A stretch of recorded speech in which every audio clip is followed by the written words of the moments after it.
ചില കുട്ടികൾ crawling skip ചെയ്ത് ഡയറക്റ്റ് നടക്കാൻ തുടങ്ങാറുണ്ട്. ഇതിൽ പാരൻസ് കൺസേൺ ആവേണ്ട കാര്യമുണ്ടോ? അതെ, കുറേ പാരൻസ് കൺസേൺ ആവുന്ന ഒരു കാര്യമാണിത്. ഈ ക്രോളിംഗ് എന്ന് പറയുന്നത് ജസ്റ്റ് 4 കാലിൽ പോകുന്ന ഒരു സംഭവം മാത്രമല്ല. ഇത് കുട്ടികളുടെ ഷോൾഡർ സ്ട്രെങ്ത്, ട്രങ്ക് സ്റ്റെബിലിറ്റിയും പിന്നെ ബ്രെയിൻ കോർഡിനേഷനും ഡെവലപ്പ് ചെയ്യാൻ സഹായിക്കുന്ന ഒരു ഇമ്പോർട്ടൻറ്റ് മൈൽ സ്റ്റോൺ ആണ്.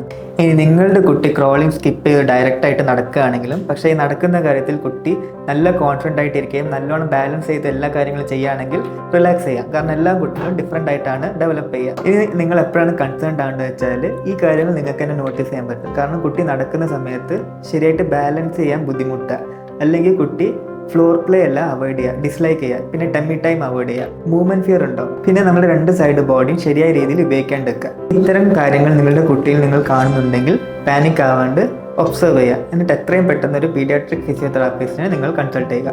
ഇനി എന്തുകൊണ്ട് ഒരു പീഡിയാട്രിക് ഫിസിയോതെറാപ്പിസ്റ്റിനെ നിങ്ങൾ കൺസൾട്ട് ചെയ്യണമെന്ന് വെച്ചാൽ, ഒരു ഫിസിയോതെറാപ്പിസ്റ്റിന് നിങ്ങളുടെ കുട്ടിയുടെ മൂവ്മെന്റ് പാറ്റേൺ, സ്ട്രെങ്ത്, കോർഡിനേഷൻ എല്ലാം അസസ് ചെയ്തിട്ട് എന്തുകൊണ്ടാണ് നിങ്ങളുടെ കുട്ടി സ്ക്രോളിംഗ് സ്കിപ്പ് ചെയ്തതെന്ന് ഒരു കൺക്ലൂഷനിലേക്ക് നമുക്ക് എത്താൻ പറ്റും. ഇനി ഏർലി ആയിട്ട് തെറാപ്പി സ്റ്റാർട്ട് ചെയ്തിട്ട് കുട്ടിയുടെ കോർ മസിൽ നമുക്ക് സ്ട്രെങ്ത് ചെയ്യാം, ബാലൻസ് ഇംപ്രൂവ് ചെയ്യിക്കാം, പ്രോപ്പർ മോട്ടോർ ഡെവലപ്മെന്റിനെ സപ്പോർട്ട് ചെയ്തുകൊണ്ട് ഭാവിയിലേക്ക് വരാനിരിക്കുന്ന പോസ്റ്റർ ഇഷ്യൂസ്, കോർഡിനേഷൻ ഇഷ്യൂസ് എല്ലാം നമുക്ക് പ്രിവെൻറ്റ് ചെയ്യാൻ പറ്റുന്നതാണ്.